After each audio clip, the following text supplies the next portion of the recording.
మీ వ్యాపార ప్రకటనలకు ఇంటర్వ్యూలకు సంప్రదించండి 9539 345 345.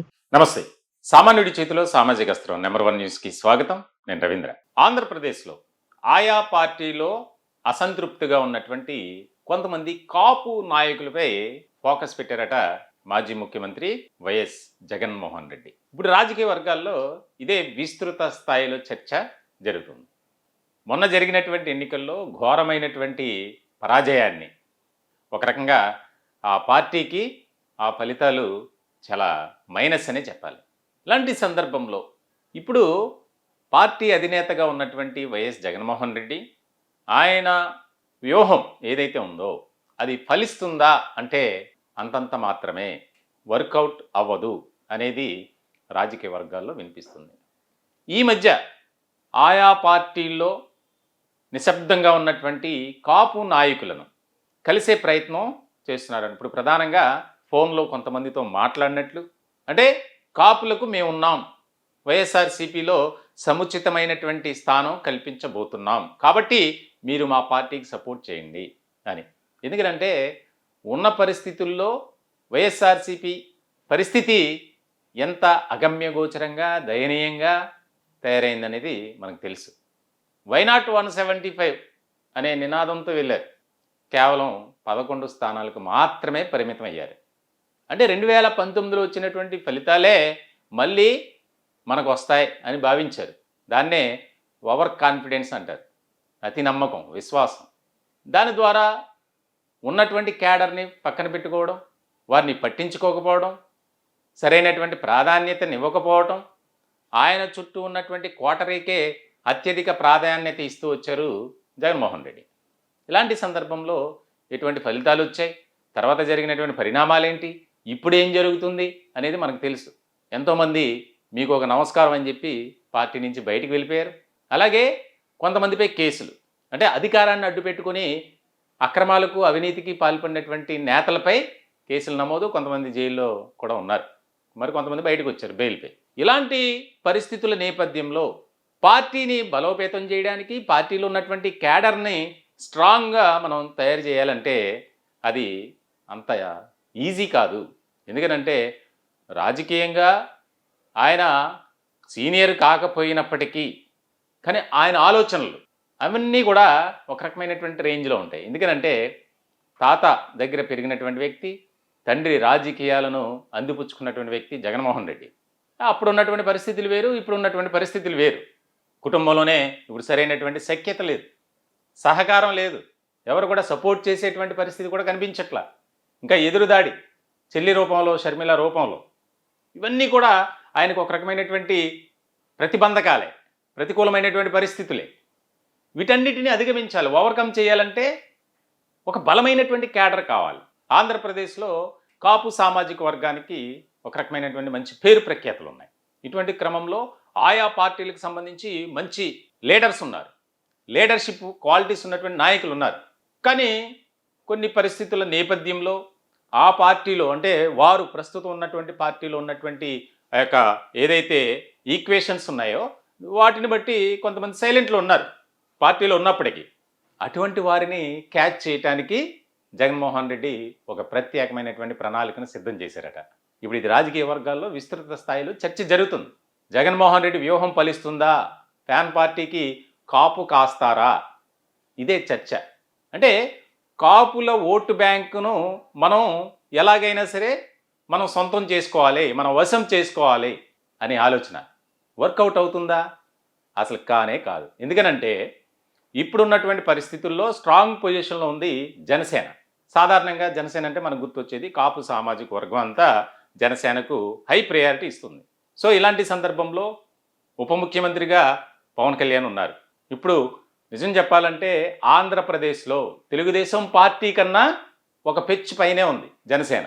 ఇటువంటి సిచ్యువేషన్లో వైఎస్ఆర్సీపీని నమ్ముకొని సరే మనకు ఏదో చేస్తారు, అది చేస్తారు, ఇది చేస్తారని వెళ్తే చివరకు పరిస్థితి ఏ విధంగా ఉంటుంది అనేది ఇప్పుడు కాపు సామాజిక వర్గానికి సంబంధించినటువంటి నాయకుల్లో ఒక చర్చ, చాలా కీలకమైనటువంటి అంశంగా మనం చూడాలి. రాష్ట్ర రాజకీయాల్లో ఏ క్షణం ఏం జరుగుతుంది, ఎలా మారుతున్నాయి పరిణామాలు అనేది. ఎందుకంటే ఇప్పటికే కూటమిలో ఒక రకమైనటువంటి కాస్త గ్యాప్ అనేది, డిస్టర్బెన్స్ అనేది క్రియేట్ అయింది. వారు ఒప్పుకోకపోయినా ఇది మాత్రం వాస్తవం. ఎందుకంటే జరుగుతున్నటువంటి పరిణామాల నేపథ్యంలో మనం అది ఒప్పుకొని తీరాలి. తెలుగుదేశం పార్టీ వాళ్ళు జనసేనను టార్గెట్గా చేసుకుని మాట్లాడటం, అలాగే జనసేనకు సంబంధించినటువంటి వారు తెలుగుదేశం పార్టీ కావాలని మమ్మల్ని పట్టించుకోవటం లేదని వారి యొక్క బాధను వ్యక్తపరుస్తున్నటువంటి సందర్భం. ఇక బీజేపీ పరిస్థితి మనకు తెలిసిందే. ఇక కాంగ్రెస్, రాష్ట్రంలో ఉన్నటువంటి రాజకీయ పార్టీలు ఇప్పుడు వెరీ స్ట్రాంగ్ పొజిషన్ ఏ పార్టీ అంటే జనసేన. ఎందుకనంటే మొన్న ఎన్నికల్లో పోటీ చేసినటువంటి అన్ని స్థానాలు, అసెంబ్లీ స్థానాల్లో విజయం సాధించడం, 2 ఎంపీ స్థానాలు అత్యధిక బంపర్ మెజార్టీతో గెలుపొందినటువంటి పరిస్థితి. ఇటువంటి క్రమంలో మరి వైసీపీ ఏదైతే వ్యూహం, ముఖ్యంగా ఆ పార్టీ అధినేత ఇప్పటికే ఒక రకమైనటువంటి ఐసీయూలో ఉంది.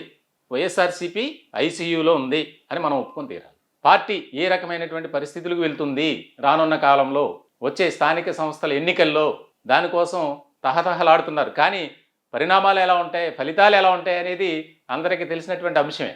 ఎక్కడా కూడా ప్రజల తరపున పోరాటం, ఆందోళన చేస్తున్నటువంటి పరిస్థితులు కనిపించట్లా. పార్టీని ఎలా బతికించుకోవాలి, పార్టీలో ఉన్నటువంటి క్యాడర్ని మనం ఏ విధంగా ప్రొటెక్ట్ చేసుకోవాలనేదే తప్ప ప్రభుత్వంపై, అంటే కూటమి ప్రభుత్వం అనుసరిస్తున్నటువంటి విధానాలు, ఒకవేళ ఎన్నికలకు ముందు ఇచ్చినటువంటి హామీలు కానీ, వాగ్దానాలు కానీ, వాటిని నెరవేర్చే క్రమంలో ఏది ప్రాధాన్యత తీసుకుంటున్నారు, ఏం చేస్తున్నారు, అప్పుడు ఇచ్చినటువంటి మాట ఏంటి, ఇప్పుడేం చేస్తున్నారు, అవి ప్రజల్లోకి తీసుకువెళ్ళి తద్వారా ప్రజల మద్దతుతో ప్రభుత్వంపై ఒత్తిడి తీసుకురావాలి, పోరాటం చేయాలి, ఆందోళన చేయాలి. కానీ అది ఉందా? అది లేదు. మరి ఏం చేస్తున్నారు వీరు?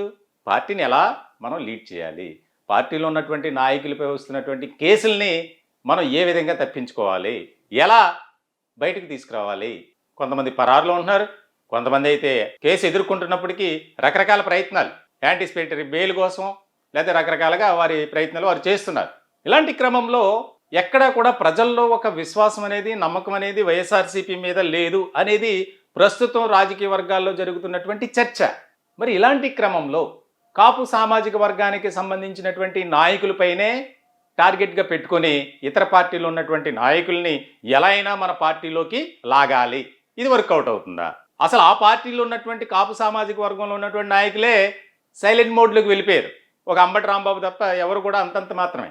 మరి ఇలాంటి సందర్భంలో పక్క పార్టీ నుంచి కాపు సామాజిక వర్గానికి సంబంధించినటువంటి నేతలను తీసుకురావాలంటే అది సాధ్యమయ్యే పనా అంటే కాదు, జరగదు.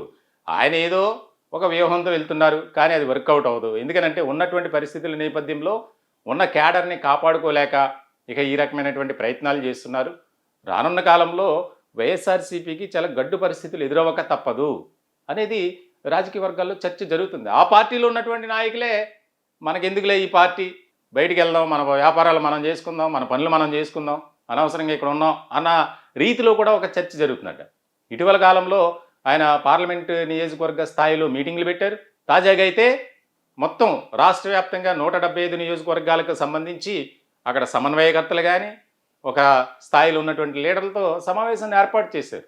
ఎవరిలో కూడా సంతృప్తి కనిపించట్లా. మరి వీటన్నిటినీ ఓవర్కమ్ చేసి పార్టీలో ఉన్నటువంటి క్యాడర్కి ఒక ధైర్యం, మనోనిబ్బరాన్ని కలుగజేయాలంటే దానికి సంబంధించి ఒక యాక్షన్ ప్లాన్ అనేది తయారు చేయాలి. అంతే తప్ప ఈ పార్టీలో ఉన్నటువంటి అసంతృప్తి నేతల్ని, ఆ పార్టీలో ఉన్నటువంటి అసంతృప్తి నేతల్ని సామాజిక వర్గాల వారీగా విడదీసి మీరు మా పార్టీలోకి రండి, మీకు అధిక ప్రాధాన్యత ఇస్తాం అని చెప్తూ మరి దాన్ని ఎంతవరకు రాజకీయం అంటారనేది ఒక రకమైనటువంటి ప్రశ్ననే మనం చెప్పాలి. ఎందుకంటే రాజకీయ పార్టీ అన్న తర్వాత, పార్టీ అధినేత అన్న తర్వాత పార్టీలో ఉన్నటువంటి క్యాడర్కి ఒక బలాన్ని చేకూర్చే విధంగా ఆయన వ్యూహం ఉండాలి, ఆయన ప్రణాళిక ఉండాలి, ఎవరైతే అధినేత ఉన్నాడో. కానీ జగన్మోహన్ రెడ్డి ఆ విధంగా చేయట్లేదు. ఇప్పుడు కూడా ఆ కోటరీ ఎవరైతే ఉన్నారో సజ్జల కానీ, వైవి సుబ్బారెడ్డి కానీ, ఇలా కొంతమంది ఉన్నారు, వారికే హై ప్రయారిటీ ఇస్తున్నారు. ఉన్నటువంటి క్యాడర్ను కూడా ఆయన వదులుకోక తప్పదు రానున్న రోజుల్లో అనేది రాజకీయ వర్గాల్లో చర్చ జరుగుతుంది. చూడాలి ఏం జరుగుతుంది, జగన్మోహన్ రెడ్డి వ్యూహం ఫలిస్తుందా, మరి ఫ్యాన్ పార్టీకి కాపు కాస్తారా అనేది చూడాలి. ఈ టాపిక్పై మీ విలువైనటువంటి అభిప్రాయాలు, సలహాలు, సూచనలు కామెంట్ రూపంలో తెలియజేయండి. దయచేసి మా ఛానల్ని సబ్స్క్రైబ్ చేసుకోండి. Thank you.